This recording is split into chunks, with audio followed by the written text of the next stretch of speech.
actually limits our freedom and limits our happiness. I'll give you an example. How do they catch monkeys in India and in South America? Very simple.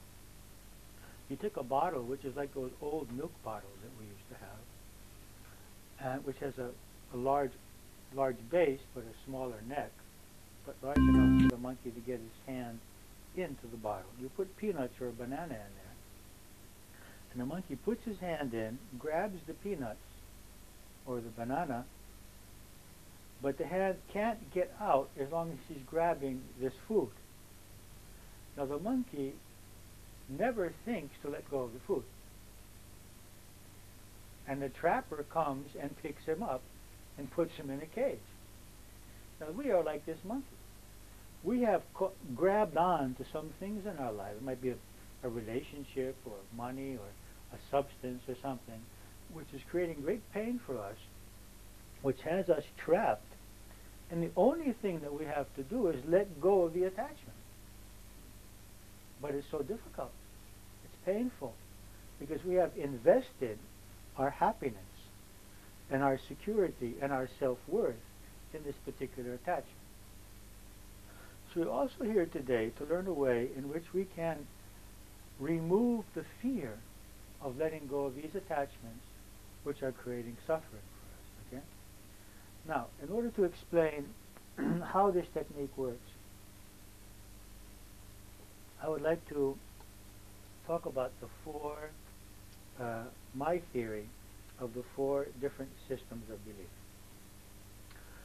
The first system of belief is, it's actually not a belief but an impression in the mind, and that is that it's what I called highly charged impressions in the subconscious. And that is the result of a specific event, or maybe 1 or 2 events of my childhood or at some time in the past, where I experienced something which made me feel great fear or panic or shock. Perhaps I was bitten by a dog, or fell from a height, or suddenly a loved one died, there was a car accident, and that has remained in my subconscious mind as a charged impression. That is not actually a conclusion. If you ask me, do I believe that all dogs will bite, or that I will always fall from a height, or I will always have a car accident, I will say no to you. But I can't help myself, because that charge is in the subconscious in relationship to the specific event. So anytime anything happens which reminds me of that event, I experience fear or panic in some way. That's one belief system. The second belief system is our mistaken childhood conclusions. Now these usually have more roots, more experiences. If every day my mother told me that I wasn't pretty, or that I wasn't smart, or that I wouldn't do anything with my life, or behaved in a way which made me feel unworthy, or weak, or in danger, that will create in my subconscious mind the mistaken childhood conclusion or assumption that I am not worthy, or that I am not good, or that I am not able. Now the problem here is that children usually take responsibility for whatever has happened. And so if the parent is not behaving well to the child, ignoring it or beating it or abusing it or abandoning it, the child doesn't say the parent has a problem. The child doesn't even say this is an injustice. The child says to himself, I am not good. The child can only conclude that. It doesn't have the ability to understand that it is good. It is worthy of love. That it is safe and secure. It can only assume that they know better.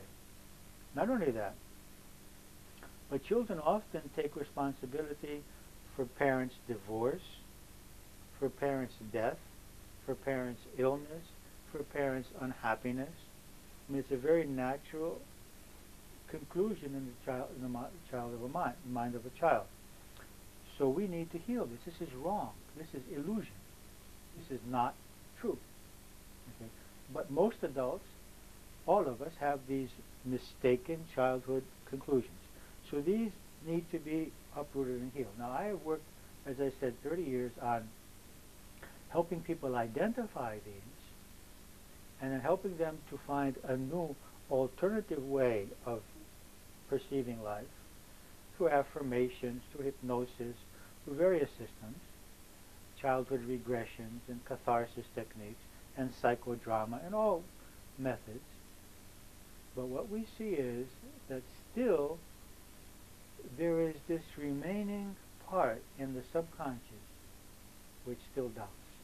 Okay, so because there's not, what we do on a conscious level does not always filter into the subconscious. The third belief system is the evolving conscious belief system, and that is the part of us which is logical, which observes life, and we reevaluate what we believe, and our beliefs change. You know, all of you have experienced that. There's a part of you which believes something totally different today than you believed 20 years ago. Okay, and this is good, and this is what we need to do. And this is also scientific, because science has to keep reevaluating what it believes about the nature of reality. I mean, there was a time when they threw people in jail because they said that the Earth goes around the sun and not the sun goes around the Earth. Okay. Now, the fourth belief system is our intuitive spiritual faith, things that we believe without having proof.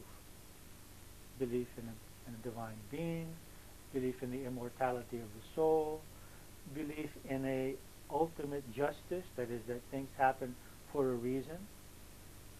We don't see the reason. We're afraid that, you know, often we don't see the reason, and we wonder what's going on here. Okay? But there is a part of us which can have that faith that, well, there must be a reason, a higher justice or wisdom than I can perceive at this moment. And if we didn't have that, we'd probably just go crazy. So, now what happens here? Our life would be much happier and healthier if we could just function with those second two belief systems, that is, with our faith and our spiritual wisdom and with our evolving conscious belief system. The problem here is that the new information that we are getting in our faith do not filter into those previous two belief systems, that is, the highly charged impressions and the mistaken childhood conclusions, because they are enclosed, if you like, in an energy field so that we don't feel them. Otherwise, we would fall apart. I mean, if someone just opened up that box, they would not be able to function. They would not be able to work. They would be crying all day long. Every time something happened which would stimulate them, they would go to pieces. So for our own natural protection, as we grew up, we begin to suppress. Now these suppressed energy fields do not receive the new information because they are enclosed in this way. Okay? So what we're going to do with this technique is open those energy fields, release them, so that now the logic and the faith that we do have, we can experience.